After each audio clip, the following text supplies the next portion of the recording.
what other legislative priorities does he want to see codified in law before this Congress adjourns? It's a really good question, Sean. I think reconciliation is the first and foremost question on the president's mind right now. It's a huge deal. We have to get it done. He's working closely with Congress. In fact, he's meeting with Speaker Johnson, I think, in a few minutes today in the Oval Office to discuss this very bill and measure. Aside from reconciliation, which we hope and are very confident will include more funding for border wall construction and mass deportations, as I mentioned earlier, but it's also very important that we get tax cuts passed. That is the second step in the Trump economic agenda. The president has used every executive lever he can to slash burdensome regulation, and we continue to do that every day across every agency. Administrator Zeldin is doing a fantastic job at the EPA, I may add, but every cabinet secretary is getting rid of regulation very seriously. The president is certainly working on unleashing American energy to drive down costs, but tax cuts are a critical component of really seeing the Trump economic formula be put together. So he wants to see tax cuts passed in this reconciliation package. That includes no tax on tips, no tax on Social Security, no tax on overtime, no tax on Social Security for our seniors, of course, too. As for other measures that would be codified into law, certainly we've seen the president put forth common sense executive orders and take really common sense executive action that we would love Congress to take further action on to ensure that the president's executive actions can remain long after his tenure, so you don't have another president come in here in 8 years and undo some of the executive work that the president has worked so hard on. So we want Congress to continue getting to work, but we got to get this reconciliation bill passed first. Thank you. The second thing I have is just a question I get a lot, and I figured I'd best address to you. You've done a phenomenal job opening up the briefing room, bringing in new voices. The president's commitment during the campaign to do long-form podcasts was, I think, extremely helpful to this new media environment that we live in. But a lot of conservatives will ask me, why does he sit down with people like Terry Moran of ABC or Jeffrey Goldberg of The Atlantic? What is the rationale behind that, rewarding people who have very vehemently expressed disdain for him personally? Because the president is unafraid, and he is inspired by competition, and he likes to talk to people face to face. And I think that's one of his best attributes and qualities. We live in an incredibly divisive country, unfortunately, that has been really the result and consequence, frankly, of the fake news and the hoaxes and lies they have driven at this president for the better part of the last decade now. But the fact that we still have a president who has been a victim of these hoaxes, these lies, these smears by so many legacy media outlets and reporters, yet he's still willing to sit down with them, look them in the eye, look them face to face, and take them to task and share the truth with them and his perspective, I think is what the American people deserve in a president. And it's certainly a stark contrast to what we had in the previous administration, a president who was hiding, who actually used this beautiful South Court auditorium, which we're happy to be in today, but he used this like it was a fake Oval Office, weirdly, oddly. He was missing in action. He called lids at 2 o'clock in the afternoon. For those who don't know, a lid is when we tell the press to go home for the night. And he was doing that midday. That is not acceptable around here. I will tell you, we're working very early through the very late hours of the night. And the president's willing to talk to anyone, not just journalists who have really been posing as journalists but are actually left-wing activists, but also if you look at our adversaries and our competition abroad on a foreign policy scale, you know well in the first term, he went to North Korea. He talked to Putin directly. He talked to President Xi directly. The president believes in direct diplomacy, whether it is our adversaries and competitors around the world or left-wing activists like Jeffrey Goldberg. Sure. First of all, thank you for having us today. It's a pleasure to be here. You mentioned, obviously, it's no secret, America has been Israel's strongest friend, greatest ally. Unfortunately, as you know, Idan Alexander is still being held in Gaza. He's both an American and an Israeli citizen. Last we heard, allegedly, Hamas has lost all communication with him. And I was wondering if there's been any update in terms of getting Idan home. Sure. First of all, the reports last week were from Hamas media, and so we always take that, of course, with a grain of salt. We do our own verification on those reports. I talked to the National Security Council about Idan Alexander last week, as this is obviously a priority for the administration. And all I can tell you is that I can assure you that the Special Envoy Witkoff, Adam Bowler, who's been leading some of our hostage negotiations, Mike Waltz, the entire national security team, finding him and bringing him home is a priority for this administration, and they continue to work very hard on that every day. Thank you. You're welcome. Chad. First of all, thank you for the hospitality, always open and welcome, and thank you for the access. And I'll say to you again, for everyone, what I said to you a few weeks ago when we were here. I said it's so refreshing to have a press secretary after the last few years who's both intelligent and articulate. So thank you for that. I think that a lot of people would be curious to know if we have any details of what the private conversation between Volodymyr Zelensky and the president was there at the Vatican.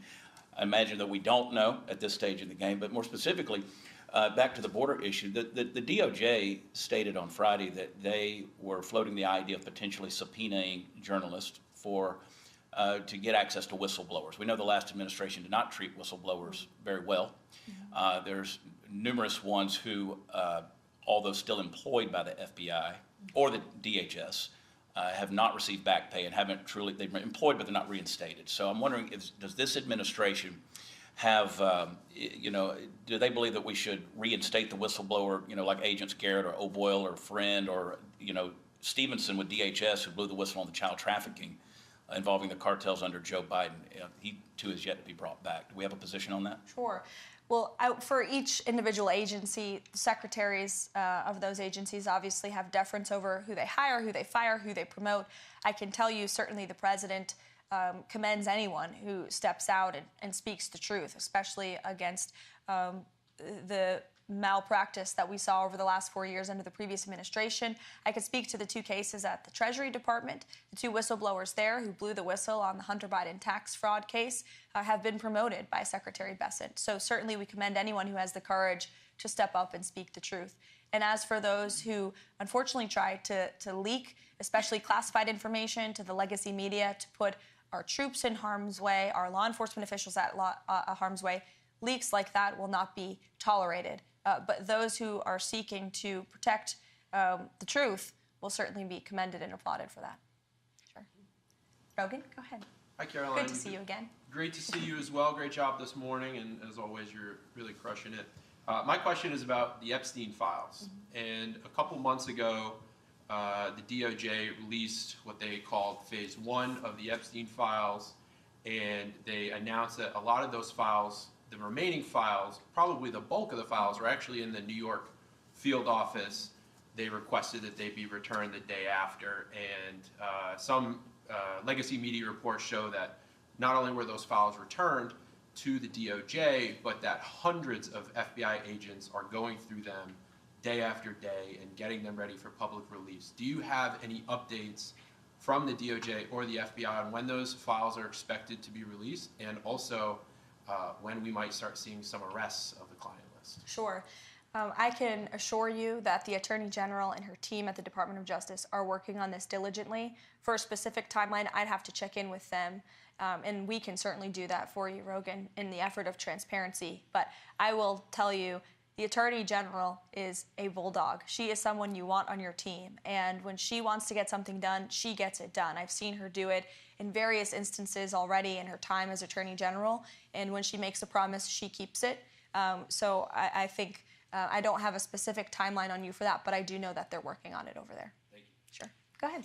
Thank you for having us here. I've noticed, this is kind of like a repeat of 2016, the legacy media has gone back to not reporting anything on President Trump. In the beginning, we had them reporting everything that he was doing. Now they're kind of going back again to not reporting everything that he is actually doing.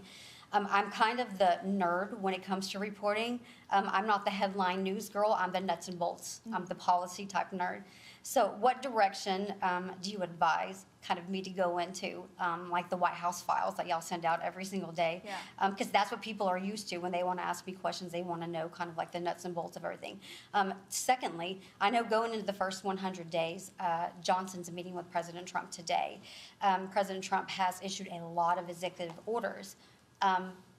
what about codifying? Is that going to be a conversation President Trump is going to have with him about possibly a timeline of just taking them from EOs into codifying them, into making them permanent, so we don't have another president that comes in, possibly a Democrat, that completely overturns everything that President Trump has done? Yes, as I spoke to Sean's question earlier, absolutely. We want Congress to get to work. First thing is the reconciliation package, like I said, border and tax cuts. That's on the president's mind. But of course, he wants to see Congress move to codify all of the incredible things and work that he's done via executive order.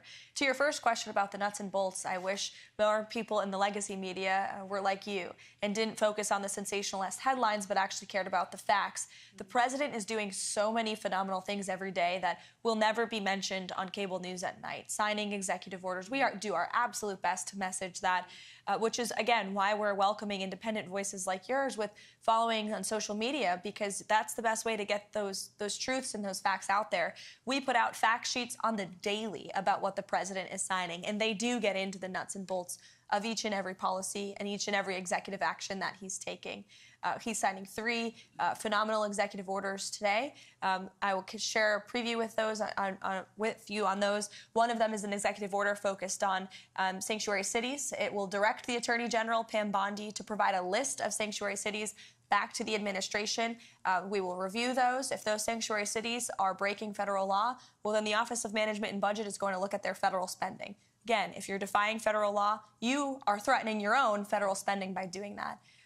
There is another executive order the president will sign tonight. We can provide the fact sheet for you on ensuring law and order and ensuring that federal law enforcement and local law enforcement can work together and communicate more easily. And then the third executive order, which actually speaks to the heart of your question earlier about the Uber drivers, will be a order directing the Department of Transportation to include English literacy tests for our truckers. This is a big problem in the trucking community that, unless you're in that community, you might not know. But there's a lot of communication problems between truckers on the road with federal officials and local officials as well, which obviously is a public safety risk. So we're going to ensure that our truckers, who are the backbone of our economy, are all able to speak English. That's a very common sense policy in the United States of America. So the president will be signing that later this afternoon. Yeah, you're welcome. To the back in the yellow tie. Thank you, Caroline. President Trump has recently made statements about eliminating the federal income tax and creating the External Revenue Service. When could we see that start to play out? Well, I will tell you, this is something the Secretary of Commerce and the Secretary of Treasury are both equally as excited about, as is the president. And, you know, there's many reasons for the tariffs the president has implemented and the trade deals that he is currently negotiating. Number one, we need to shore up our critical supply chains here at home. Number two, we need to increase our revenue here in the United States. We are running trillions of dollars of deficits. Our country will cripple if we continue down this path. And so how great it would be for the external revenue to completely replace the Internal Revenue Service. So I know the administration is focused on the External Revenue Service, getting that up and running. And as you know, Customs and Border Protection is charged with bringing in the money from tariffs every day. And they are bringing in billions and billions of dollars per day with the current tariff rates and where they are at. So we will continue with that effort. I think I went around the room. Oh, no, one more in the back. All good. So we know President Trump has been a champion for the 2A ever since he got into office, both times. My question is, do we see anything, is there any ongoing efforts for national reciprocity so we can carry in all 50 beautiful states? This is something the president talked about on the campaign trail for sure. We need Congress to do it.